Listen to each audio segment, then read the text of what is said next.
Assalamu alaikum wa rahmatullahi wa barakatuh, and welcome once again to the Bismillah Podcast by ADL Advisory. I'm your host, AbdulAkeem. Today, like several times, we are going to be deep diving into a most dynamic region.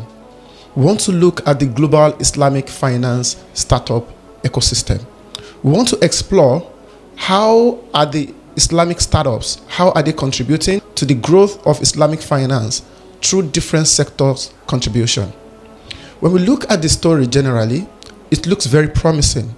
But when we also look at the numbers, according to the Global Islamic FinTech report, the Islamic FinTech market size currently standing at $161 million, which is suggested to grow by double to around $306 million by 2028.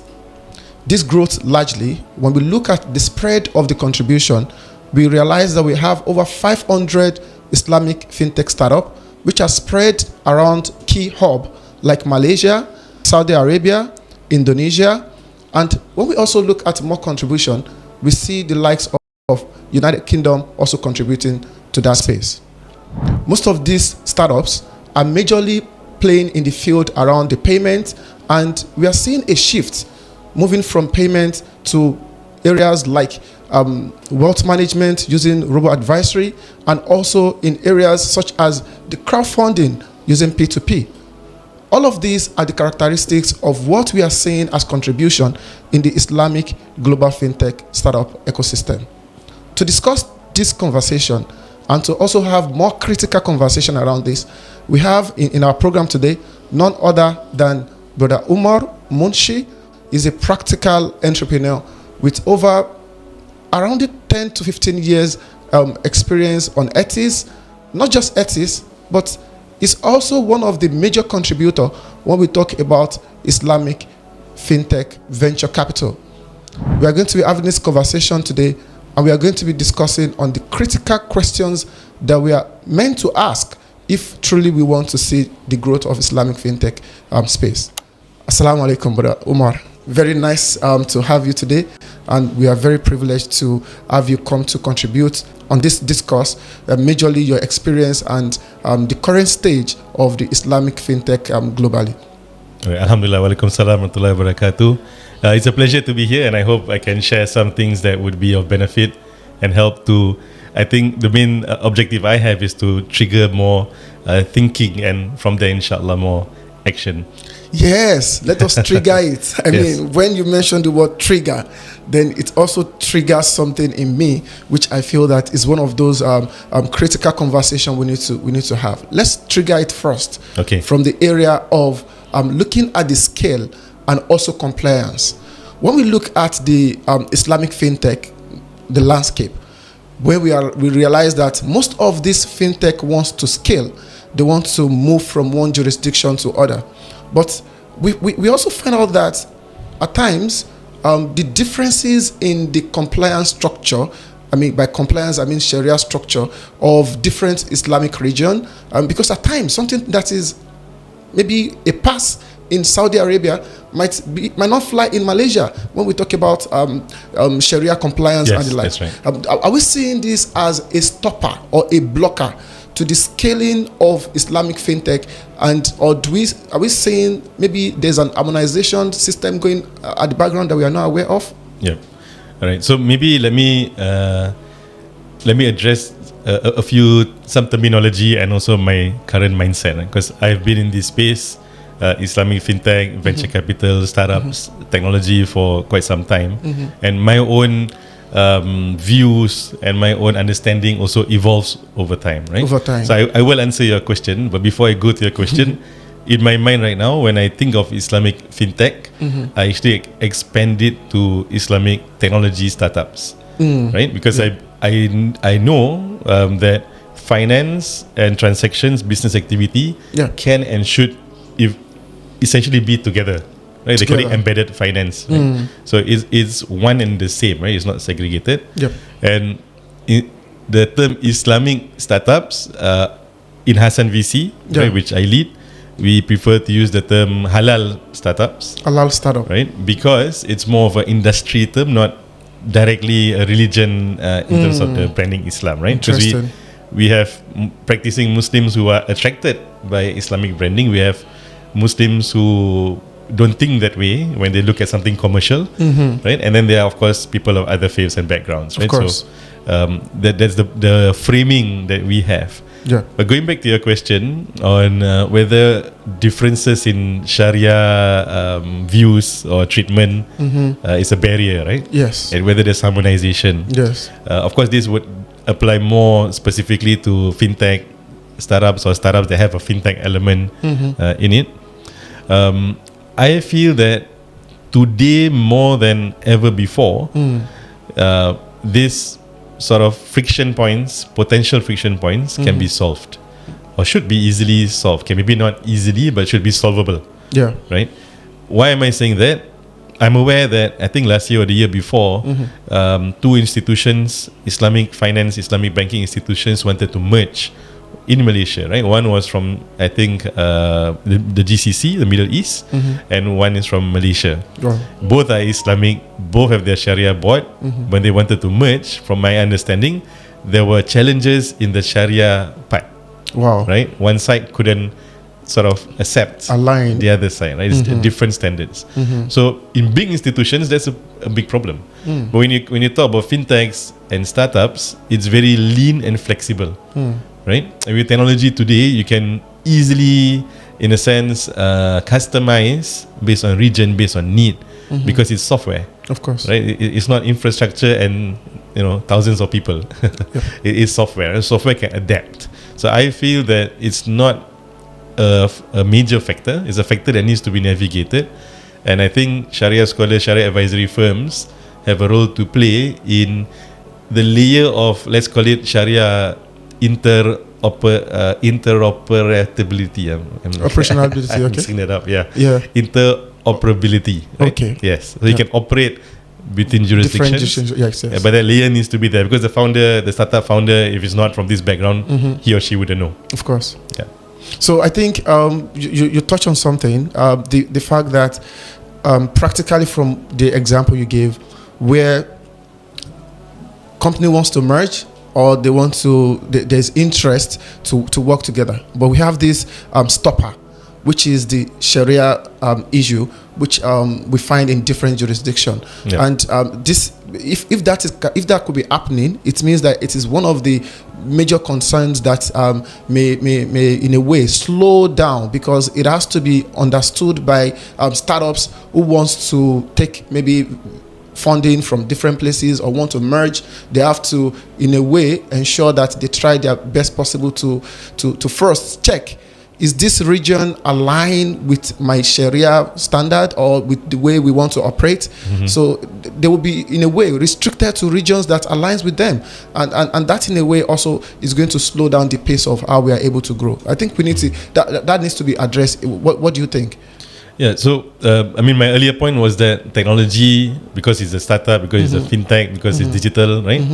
Technology can make the service or the product adaptable, so you can adjust it, evolve it in a real way, right? Not just superficially. Not just superficial. Right? But I get your point also, right? Other stakeholders matter. Yes. One thing that we'll probably talk about later is that in Islamic finance, VC is missing. Venture capital is missing, right? Who invests in fintechs? Venture capital. Yeah. Right?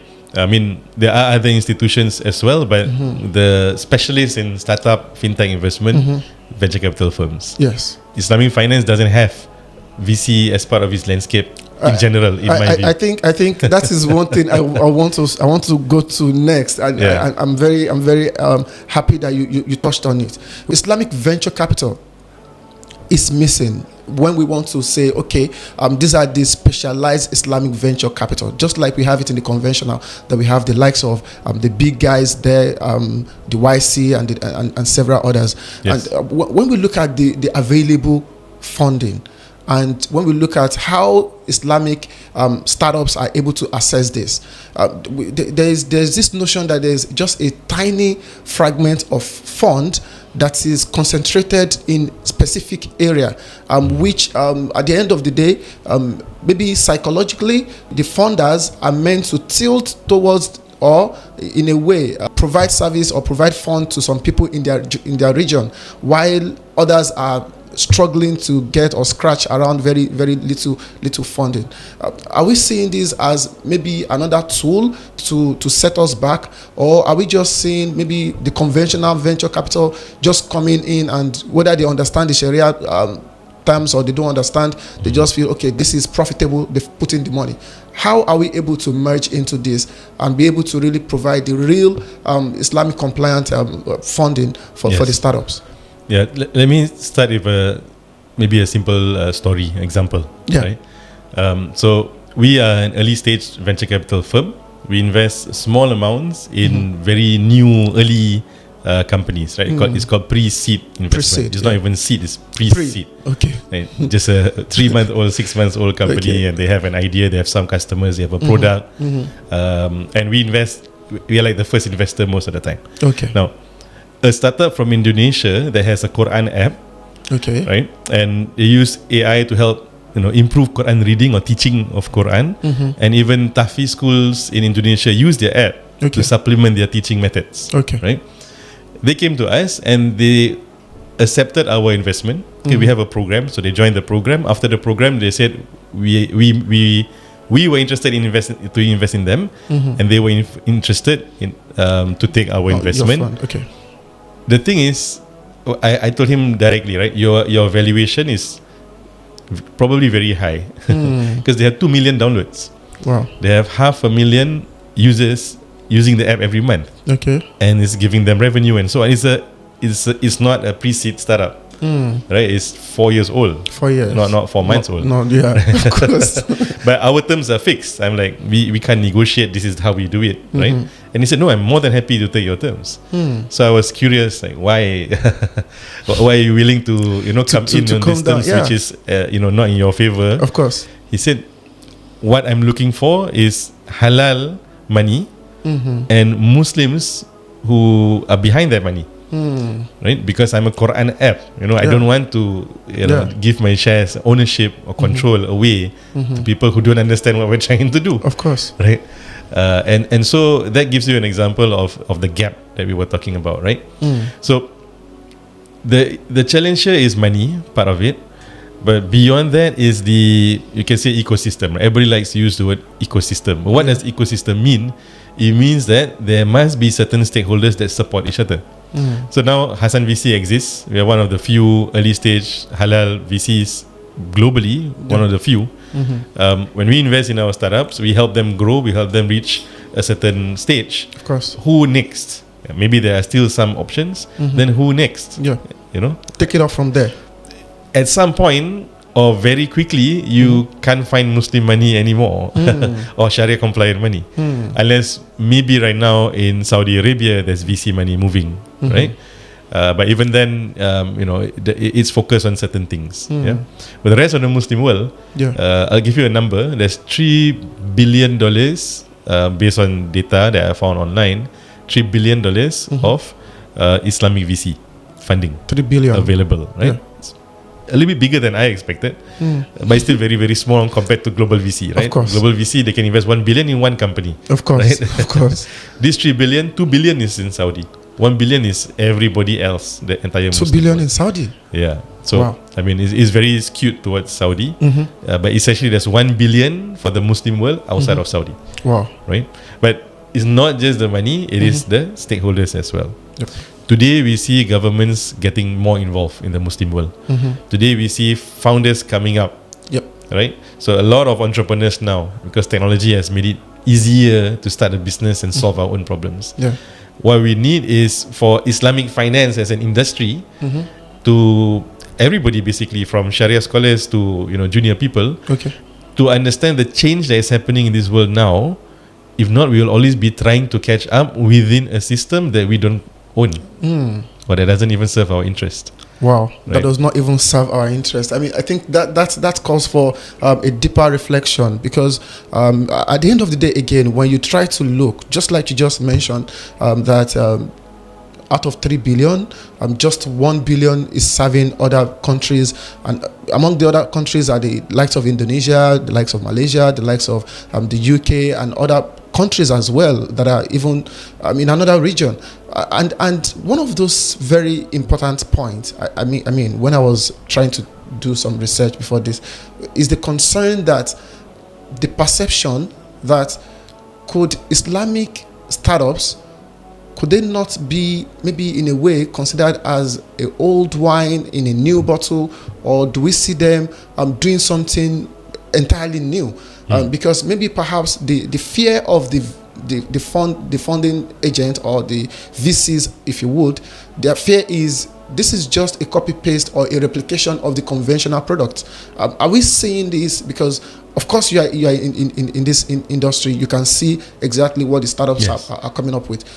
Could this be the reality? Yes. So there's the startups in general, and then there's the subset that's fintech, right? I think we're talking about both, right? Yeah. And in my mind, as I mentioned earlier, they should be together, because fintech and business and activity they're comes together, yes. right? It should be embedded. It should not be separate. Yeah. Although of course you can have separate apps doing, working together.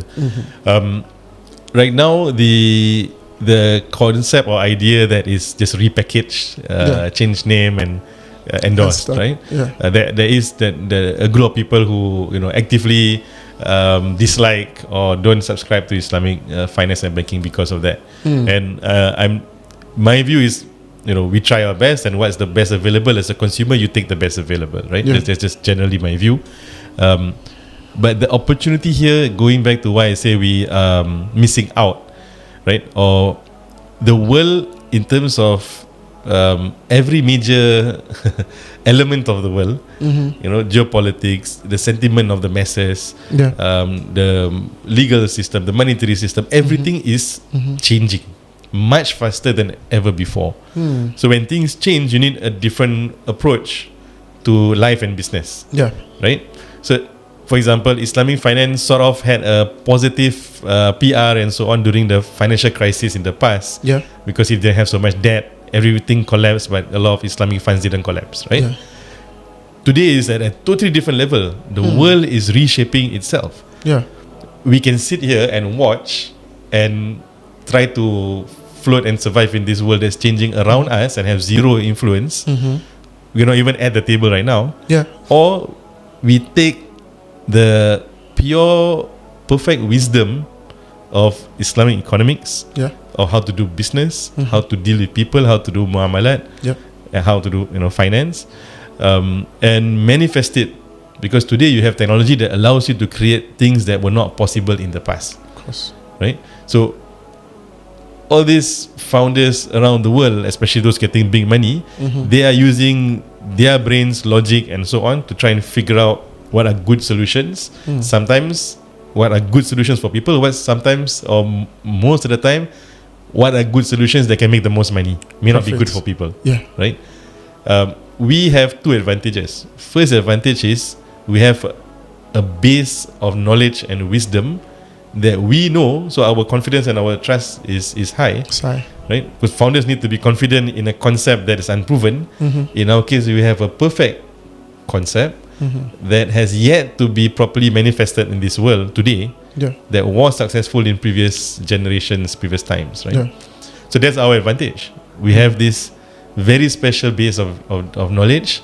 Startups, fintechs should or must make this real. But if it's left to people who have no idea about this wisdom, or they don't know how to access it, then it will go to just replication. Because then there's the easy way, right? Oh, that's working in that way, I'll do the same thing. There's no pork involved, I think it's halal, right? For a lot of Muslims, they don't understand the technicalities, right? So that's why I think also the ecosystem, meaning the Islamic finance industry, is the one that is missing. The missing piece of the puzzle is the Islamic finance industry for startups and VC. I think there's still the need for us to look at the bottleneck.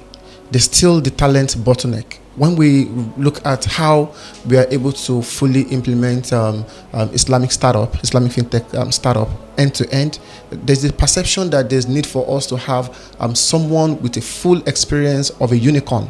Right? Someone that has the complex knowledge of coding and complex knowledge of Sharia to be able to bind both together. And when we look at the current reality in terms of the most successful Islamic fintech startup that we have, do we see such person being a product of a unicorn or something like that? We still have that gap. How is this affecting the product, the quality of the startup, and also the sustainability in terms of how long are they able to stay in the market, to pivot? Right. Yeah. What do you say to that? Yeah. So everybody wants. I mean, the narrative has been, VCs are looking for unicorns. Yes. Startup founders need to dream and plan and have ambitions. Yes. To be a unicorn. Yes. And for those who don't know, a unicorn is basically a technology startup that is worth $1 billion or more, right? So that's like the end game for everyone. Yes. We at HASAN.VC, we find this to be something that does not work, especially in emerging markets and even anywhere outside the US, right? This mindset, not only is it impractical, but it's actually dangerous. It's dangerous.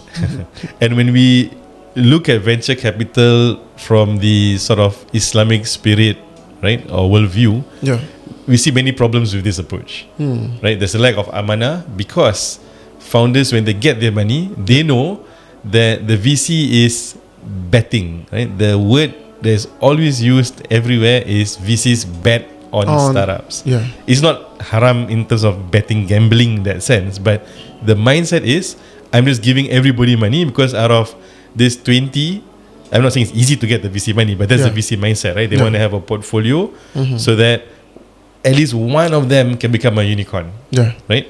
If there is a good, healthy startup or let's say fintech that has a good product and reaches $50 million valuation, for example, which is not small. I mean, $15 million company. Would you be happy owning a $50 million company, right? And you'll be doing a lot of good, right? If you're But VCs don't even bother about that company because that company is not going to make the VC wealthy or make money, right? Because their math is we're looking for unicorn. So the mindset for this 30 or 40 or 50 startups in a portfolio is I take the money, I need to try to be a unicorn. Halfway down the road, I'm stuck. I'm sorry, I can't. Okay, Colors. Your money is lost and they don't care anyway because I'm not a potential unicorn.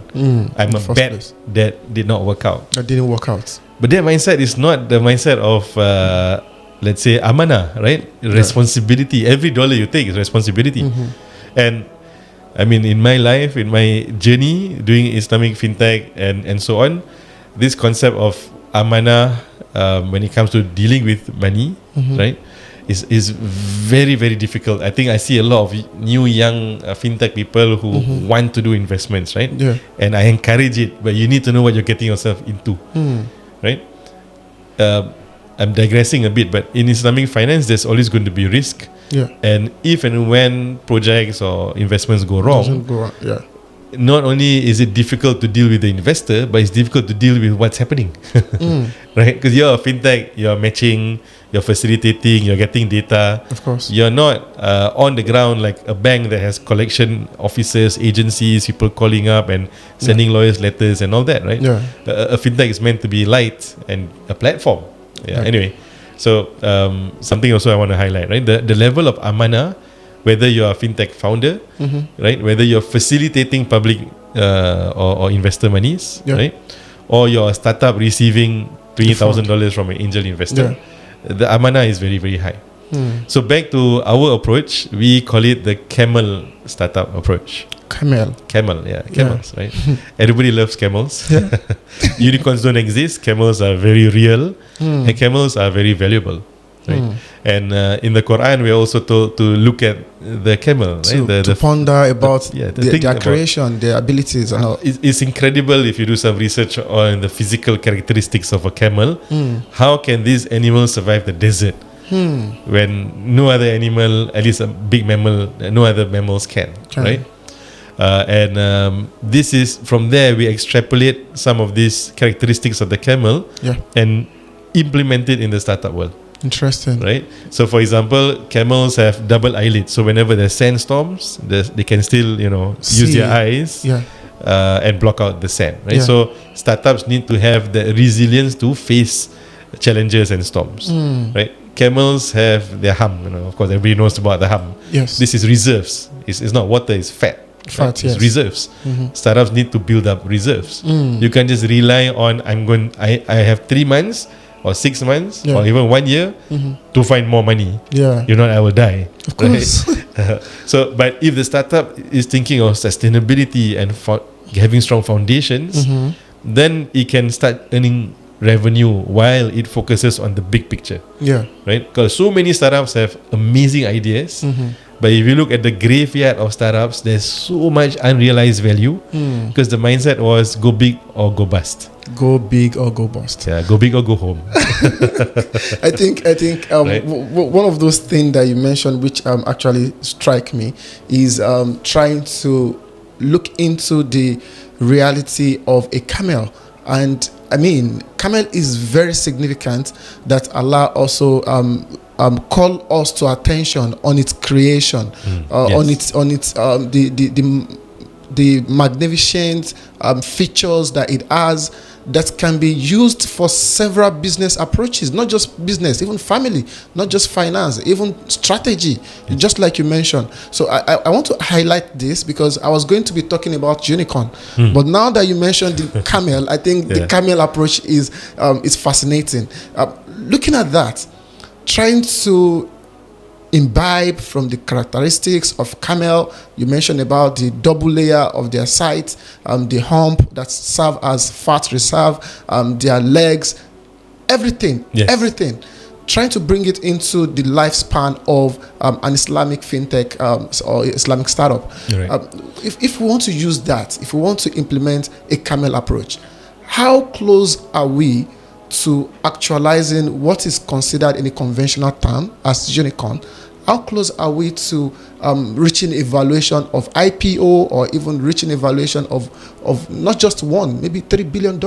How close are we? So, okay, before I go to that, there are some very interesting parallels in how the VC startup tech world works and things with the Islamic understanding of things, at least my Islamic understanding of things, and then it diverges very significantly. It diverges. It goes opposite directions, but the mindset is quite similar. So a VC would think, I need to have a portfolio, I need to give investment to many because it's impossible to spot who will be the winner or who will succeed in 3 years, 5 years time, 10 years time, right? Because you're trying to see whether this founder and this idea, which will eventually become something else, is going to go big.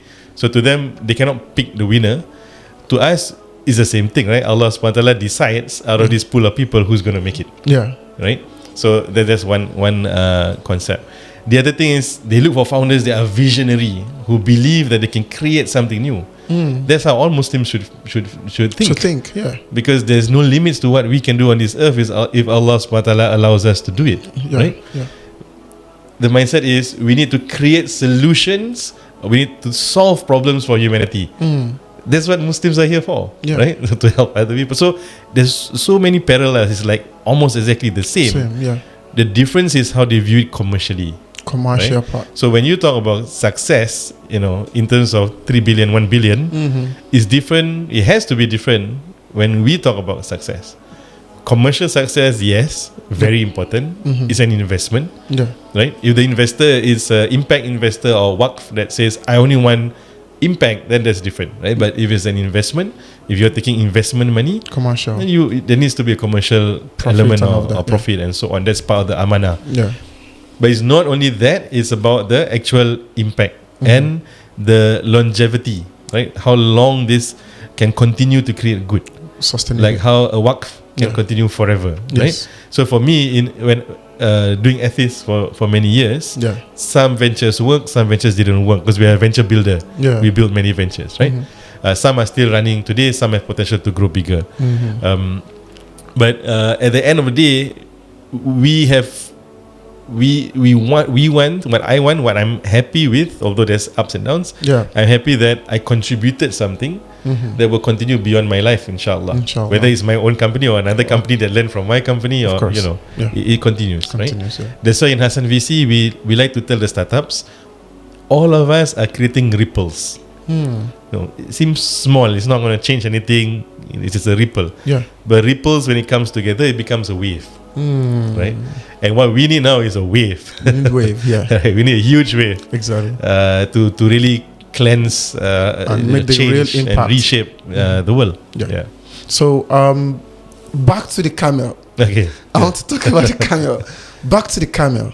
Yeah. Looking at the approach of the camel and looking at how we want to really create the wave and how sustainable we can build something and that can be impactful. In your real activities of how you've tried to mentor startups and fund them through the HASAN.VC, how close are they in terms of the reality?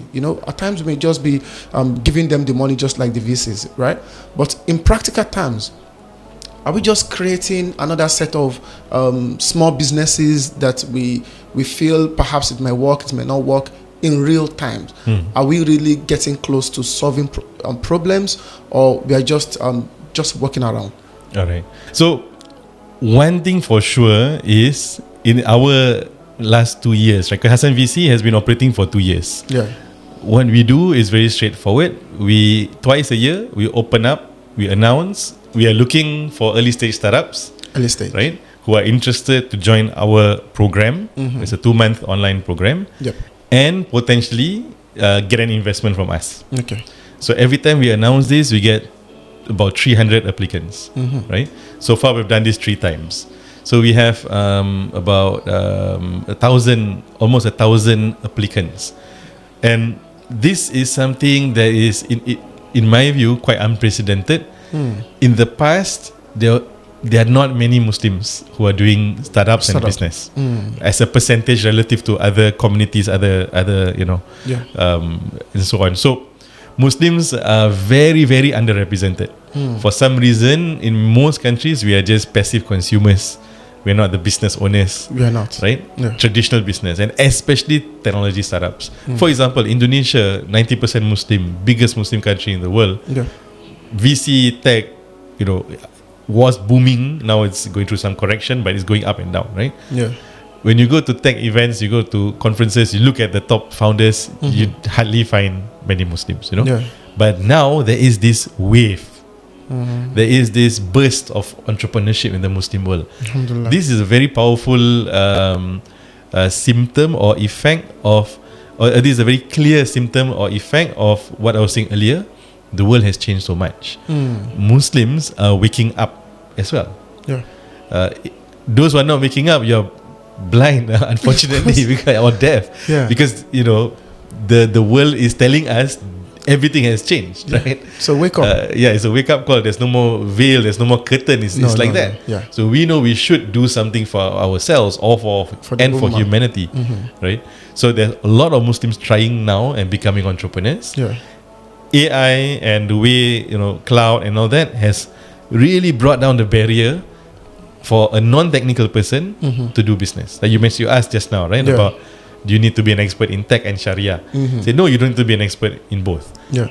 I'm considered today a fintech, Islamic FinTech expert or leader. Yeah. But I did not actually come with a Sharia background or a finance background or an investment background. Right? I'm an entrepreneur. But I can tap on talent and resources and knowledge like how we tap on ADL Advisory. Exactly. Right?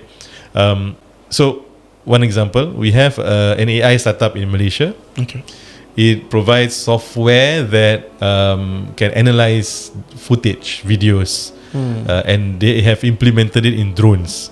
Right? Okay. So drones go around for big companies to look at their infrastructure and asset integrity, they call it, right? Okay. Right? Machines, oil rigs, and all that. Wow. So this guy, he created this software and he's serving very big companies. He is not a technical founder. He doesn't know how to code. Wow. He's not an AI expert. Right? But he has a strong team that he can work with very well, and he knows what he wants. He knows what to bring to market. And today, those who are listening in, if you have not tried, go and try what they call vibe coding. Right? That means go to, let's say, can I advertise an example? Let's say you go to Replete right, which is US based but Muslim owned. REPLIT, that's an example. Yeah. In Indonesia, there's a few also. Right, there's Impressive AI, which is our portfolio. There's Jatevo, which is our portfolio, but they are still small. Okay. In 5 minutes, 10 minutes, 20 minutes, you can create an app that looks, feels, and is basically an app. But behind it is a little bit empty. Empty. Right, you don't have the full system architecture, right? But in front, you get to build an app. Like you have the Lego blocks to play with. Yes. You can build a car. Yeah. Right? Maybe the engine is just a temporary engine, right? But you can build a car. Yeah. So this experience of building an app, building a solution is something it doesn't cross our mind if you're not a tech guy. But now everybody can experience it, and from there you can unlock business ideas. Potentials. Right? Yeah. Going back to the camel, this is what I was saying about the wisdom in the Quran, right? Something simple like what mascot, what animal should we choose to represent the startup concept that we are promoting, right? And it came from the Quran, the camel, right? And the more you go deeper into why the camel, then you realize, wow, this makes so much more sense than what I initially had imagined. Yes. You know, so it's mashallah, the wisdom is so deep in the Quran, right? So Muslims today are starting to do business. Yep.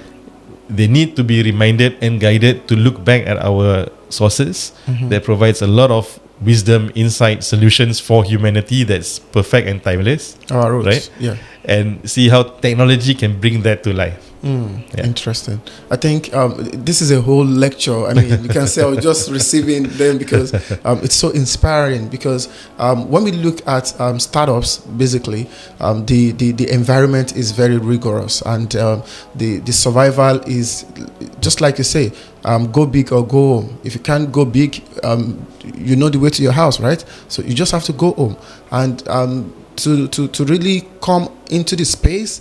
A space that is developed already, that has an established rules, regulation, governance, and funding. That is where you want to compete. So to compete, you need a strategy that is bigger than the established strategy, because for the established strategy, you need a lot of infrastructure for yourself to be able to pull through. So looking at all of this, in your own summary of your experience, the reality currently, especially leveraging on the much gathered experience, mentoring Islamic startups currently, and even for the fact that you've also burnt your fingers. I think I mentioned a few of those before we got into the studio. Yes. Yeah. All of those. How do you see us in the next? I don't want to be so ambitious. Let me be a bit conservative. In the next 10 years, what do you see is going to happen, and how can Islamic startups, how can they shape and also advance the market? All right. So when we talk about the opportunity here, let me compare, let's just say halal food, halal chicken to startups, right? Why am I and our team and our community, which is now hundreds of people, why are we so passionate and dedicated to startups? It's because startups can leapfrog. It can have a quantum leap. Yep. Going back to the comparison with the halal supply chain, right? Yeah. To now it's mostly from Brazil, right? And I have nothing against Brazil, right? Yeah. And inshallah it's properly halal. Yeah. But if you're talking about autonomy, independence, and to ensure that things are done in an Islamic way, if you want to regain the chicken supply chain market, it's going to be very, very difficult, right? It's going to take a lot of investment, physical infrastructure, permits, blah blah blah. Yeah. Supply chain is all fixed, right? It's millions of chickens every day. Of course. Right? If you want to take back in a sense, it's going to take a long time. Yes. It may not be possible, right? In a sense. When it comes to startups, so for example now Stripe, right, which is not owned by a portfolio company of Y Combinator. So we modeled our approach after Y Combinator, but the mindset is different, right? Yeah. Now, Stripe, they transact about $1 trillion a year. $1 trillion transacting through Stripe a year. Wow. Right? Imagine the influence in a sense. That's right? loud. Money.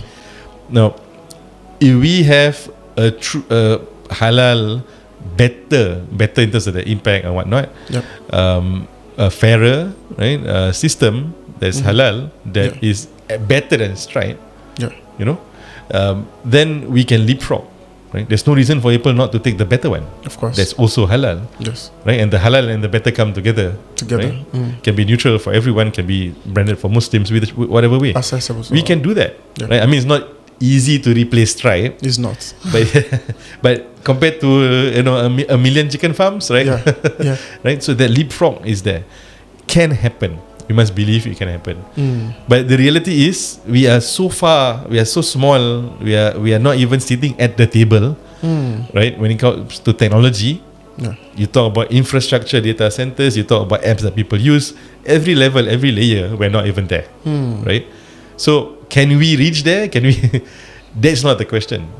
The question is, what are we doing about it? Interesting. Right? The effort and the niyyah, and the best effort and the best niyyah is what we need to do.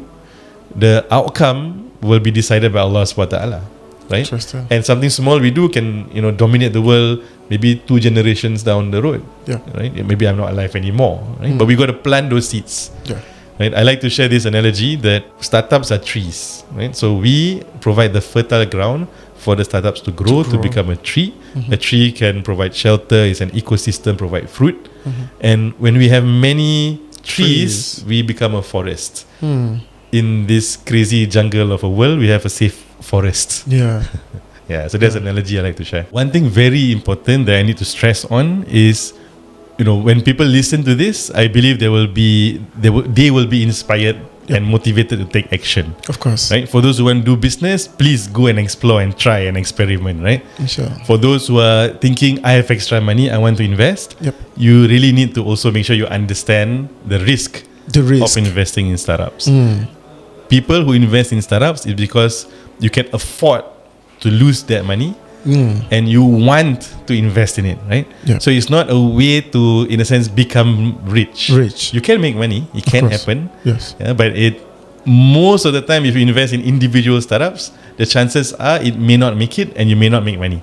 Right? So that's why for us, we have our angel group. Right? So look out for angel investor groups. Okay. Right? And you become part of a community and you can invest together and learn from each other. Right? So that's one of the main strengths of HASAN.VC is this global investor group. And you'll be quite amazed that the investors come from everywhere. Number 1 is Singapore. Number 2 is Saudi. Number 3 is Canada. So it's very global, Interesting. I think that is it. It has been very interesting, very electrifying having the conversation with Brother Umar Munshi, who is an entrepreneur and also a venture builder with several experiences burning his finger. I told him when we started that unfortunately I can't see the burnt fingers, and I think he responded that even himself cannot feel the finger any longer because of several burning. That actually speaks to practical reality and experience, trying to build solution. And he mentioned the fact that it is not about we thinking about the outcome. We leave the outcome to Allah, but we put in the right niyyah and also the right action together and leave the result to Allah. And that is a message to all of us. Big corporate, individuals, wealthy Muslims, where are you putting your fund? Are you putting your fund in the so-called safe haven, safe investment that you don't know the sources or you don't know how the fund goes around, but you are just interested in profit? Where you're supposed to be putting your fund in startups that are able to create solutions, and where you also get double rewardability and profitability. Reward with Allah and profit also in your bank account. And I think that is the point for us, all of us, and that is the message. Islamic startups are booming, they are starting up and they are trying to create solutions. They need an ecosystem, as mentioned by Brother Munshi. They need ecosystem to support them throughout the lifespan, not just at pre-seed level, not just stopping at seed level, but advancing them through their growth to the end. Wassalamu alaikum wa rahmatullahi wa barakatuh.